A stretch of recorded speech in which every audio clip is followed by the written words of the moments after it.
I've been looking forward to this episode of the Elite Recruiter podcast because there are very, very, very few recruiters that are able to do what Chris Schwenk is doing. Like when I'm talking about very few, there are hundreds and hundreds of thousands of recruiters across the globe, and we all really suck at content. Like I suck at content. And Chris is just out there literally producing some of the best content that I have seen when it comes to the recruiting industry. So I'm excited to have him on the podcast. I'm excited for him to share, not only share like what he's doing on the content side to give you some strategies, how he's been able to monetize a podcast. And maybe I need to take some tips on this too, figure out what I'm doing with this podcast, but also like how to like the stuff that's winning in the BD world that's working. So Chris, welcome to the podcast. Yeah, we've been talking about this for a while. I've been looking forward to this one. And I think like somebody shared one of your Instagram reels or TikToks, or one of the things I was just like, holy crap, this is like next level production quality that I do not see anybody. I see it in real estate. I see it in finance. I see it all over the places, but like, you're probably like one of the only people that's doing it in the recruiting side of the house. Like actually, I probably know 5 people doing it out of the hundreds of thousands of recruiters out there. Yeah, I didn't really see many people in our thing doing it this way. I was thinking about the type of people that I target. I'm in the tech recruitment space. I'm like, you know what? A lot of the people I do business with are only on LinkedIn. So we can get into that. I'm super interested in your background and like how you even got started in recruiting, because you started off in money laundering. Yeah, no. So that was kind of just like a temp job out of college. That was just like a short-term thing. And then like every person you've had on here, I fell into it. And for the listeners, you're mostly on the tech side of the house, you're mostly on the staffing side, right? Yeah.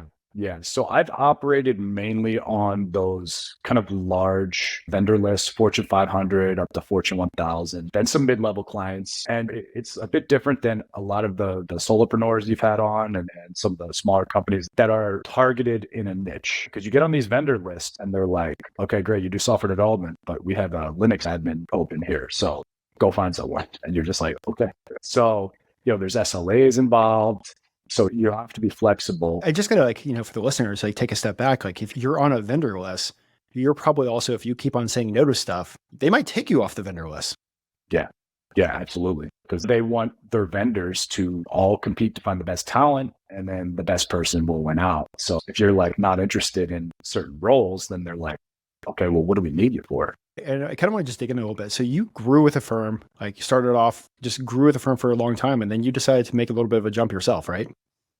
Yeah. So I was with my firm, Open Systems Technologies, for a long time.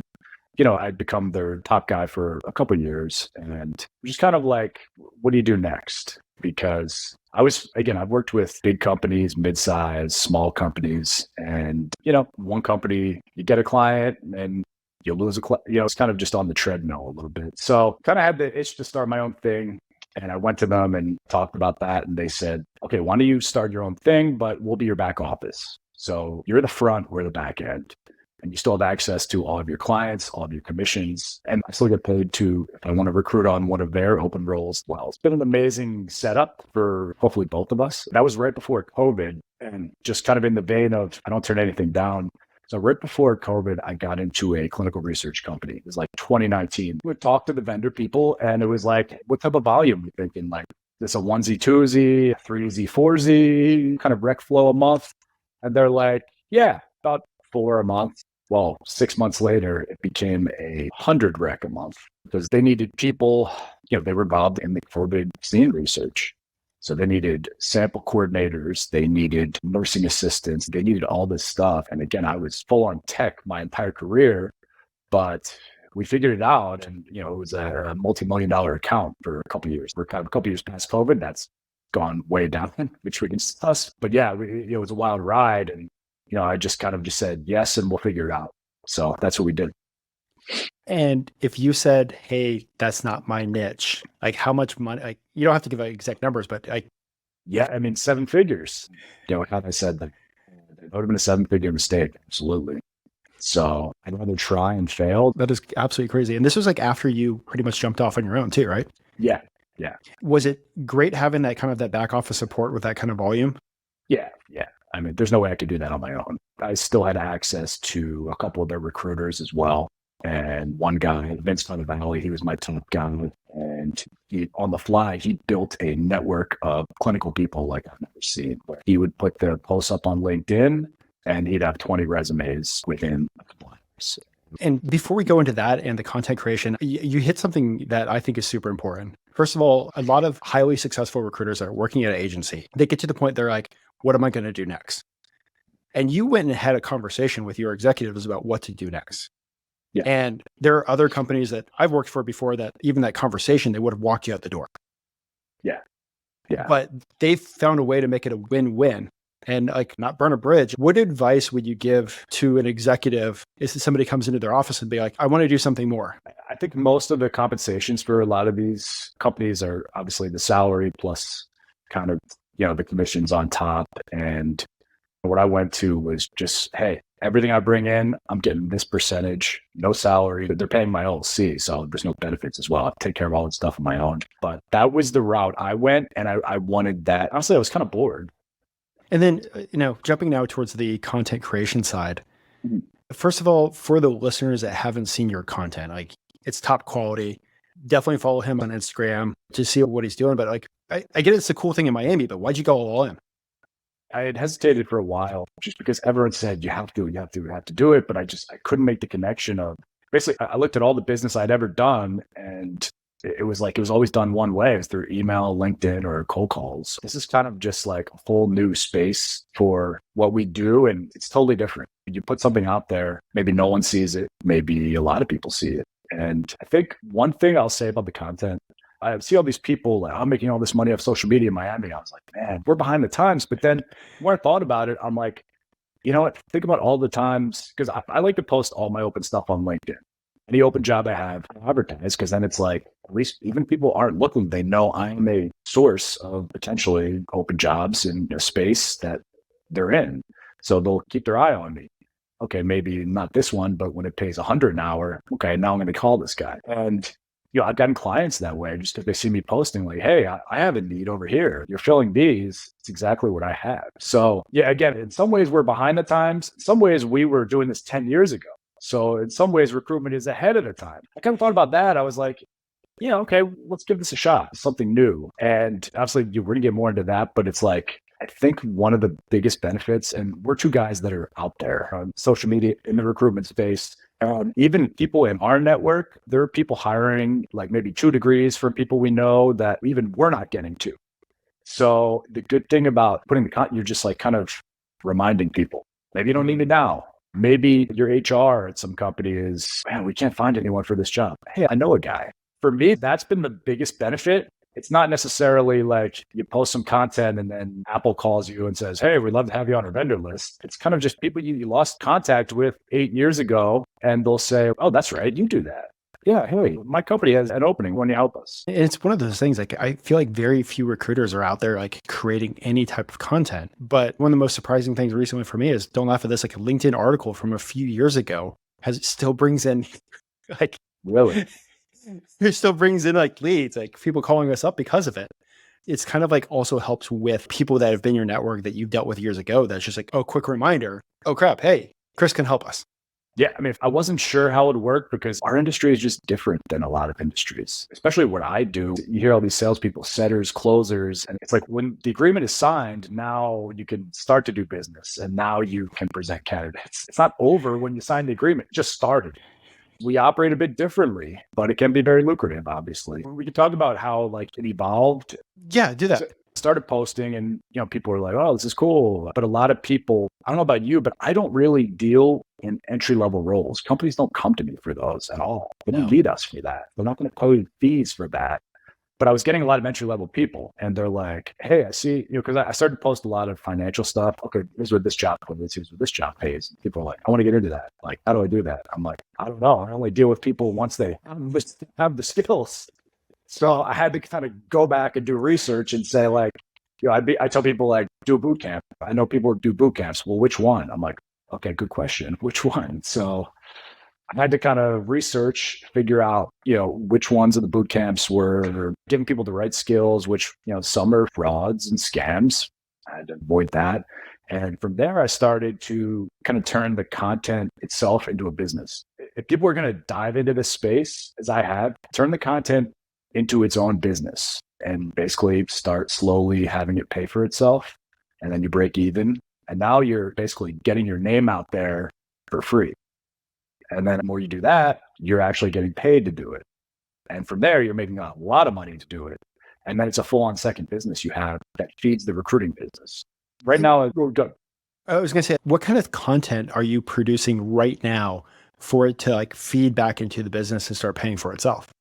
yeah. So first it was branded content with some of the boot camps. And I'd say like, hey, listen, I'm going to do some educational content on something in cybersecurity. And I would reach out to them and say, here's what it looks like.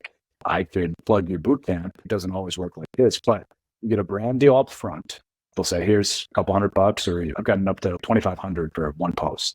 So brand deal up front, but then your affiliate deal out back. So you're getting paid on both sides. And listen, you're not going to retire on that type of money, but slowly adds up. And, start with affiliate deals. Get as many of those as you can, especially for like, someone like you, where it's like, once I found you, I went back to your catalog and started watching episodes. And that's what's going to happen with people. Once they find you, they're going to go back.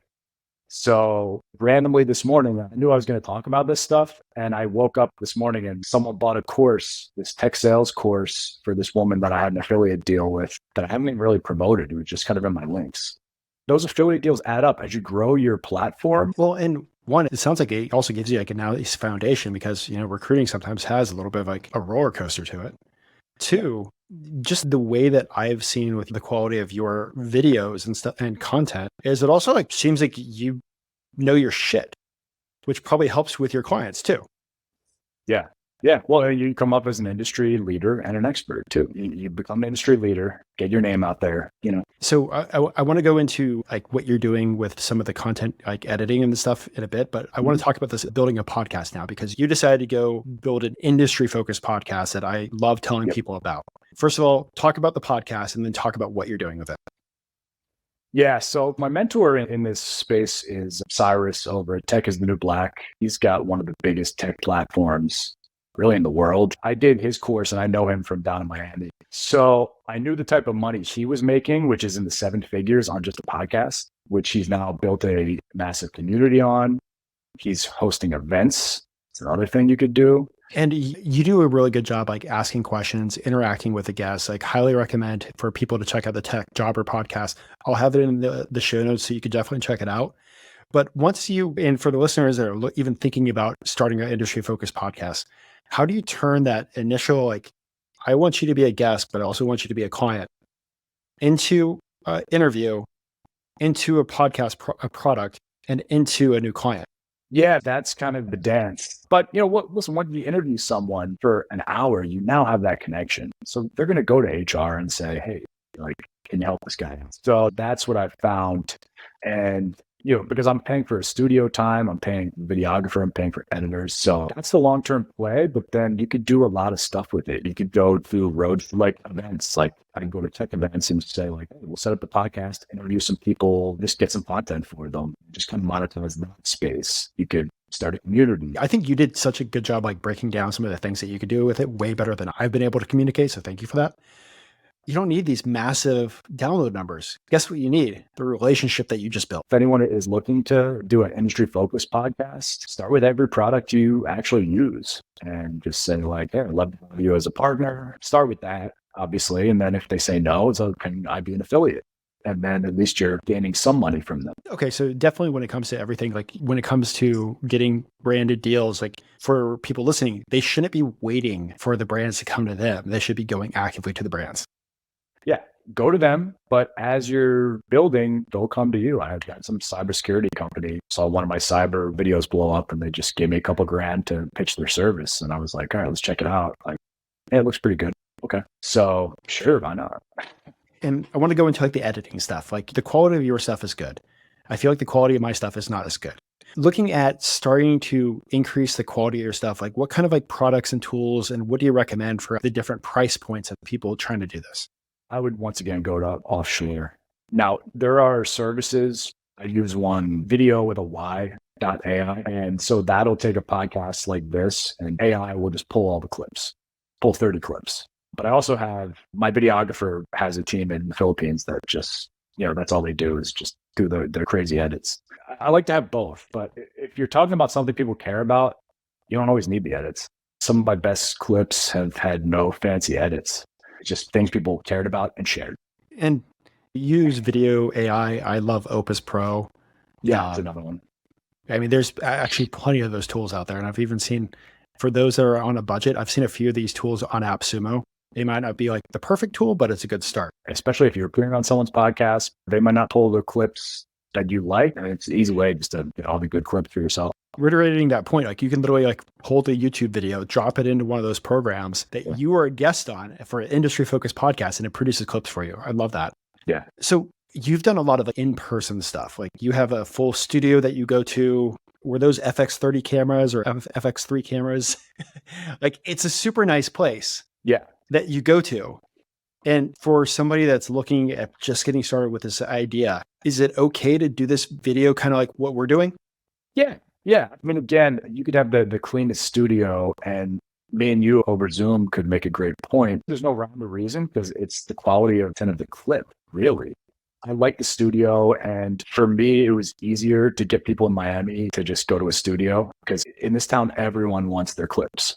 So everyone's like, how did you get guests before you even started? I was like, they said yes instantly because everyone wants to get clips of themselves right now. So it was pretty easy. And then you add in the studio aspect, it's like, okay, these will look good. Great. All right, I'm in. But no, listen, if you're in a city that doesn't have a great studio, you can still get great guests over Zoom. I mean, I've been amazed. I looked at some small podcasts and I was amazed at the size of guests that they have no subscribers and they were still able to get great guests. So like for the listeners, you can give them clips on the back end. One of the little things that most people don't know about this podcast is when the podcast does actually go live, I actually give the guests full on access to the videos. Like Riverside typically does a good job. So like AI focused videos, full frame video, like us side by side. And actually I cut it where one of the videos I give the guests is I'm not even there. I'm like gone. So that way, if there's anything and make it easier for any video clips that they want to do, I'm trying to make it as easy as possible for them. So that's something that you could do for your guests also. So love that you're talking about clips. Yeah. Well, before we jump over to something else, is there anything else that you want to share about content creation? Yeah, it's a great unknown. You don't know how it's going to go. I had no idea. I didn't know brand deals. I feel like I didn't know any of that. I was just hoping to get some clients. And, there's been some new clients that saw me doing stuff. And, again, people just remembered me from years ago that I hadn't talked to in years. And I kind of got some clients that way. So yeah, just get it out there and make it whatever is comfortable for you. It's not video content, but it's still content. They write long kind of essays on LinkedIn and they do well. People share it, people interact with it. So whatever you're comfortable with, try it. And you never know what's going to happen. The key is really just getting yourself out there and being different. Yeah. Yeah. Especially, I mean, it's a crowded space we're in. So, the weird thing is it's a crowded space, but it's such a small minority of us that are actually pushing stuff out there. Like it feels like everybody is, but at the end of the day, I think there's something like 26,000 recruiters in the DC metro, and might be 1% of those are kicking stuff out. Before we jump over to the quick fire questions, I know we've covered so many different things, like the potential of a 7-figure mistake, pushing out some content, starting a podcast, actually figuring out how to monetize a podcast. I took some notes. Is there anything else that you want to share with on that stuff? I think you're going more of the way of developing a community of recruiters. And I didn't see the potential in a recruiter podcast, but I see what you're doing and I'm like, oh, okay. All right. Yeah, you got it. And here's a factor that I want to just jump in before the quickfire questions. Actually, creating content is kind of fun. Like, I feel like that's a fun part of the industry that we're missing out. So go have some fun with us, please. What's up? Yeah. Why not? So the quickfire questions, and they do not need to be quick answers, okay? So if a recruiter's just getting started off in this space, like the recruiting world in 2024, what advice would you give to them to be successful? Okay, yeah. So I thought about this one for a while. You have to show people you are someone that could get them a new job. You have to tell people that, and you have to keep telling them that so they know who you are. So I would start with that. And same question for people that have been around the block 10, 20, maybe even 30 years. What advice would you give to them? Yeah. So for me, never stop learning the game, because honestly, I was late to the game on automation AI. I've got into that stuff the last year, but guys that were into this 4 years ago, before people knew that the outreach was AI, like now everyone just assumes it's, even if you're actually like personalizing it, people assume it's AI.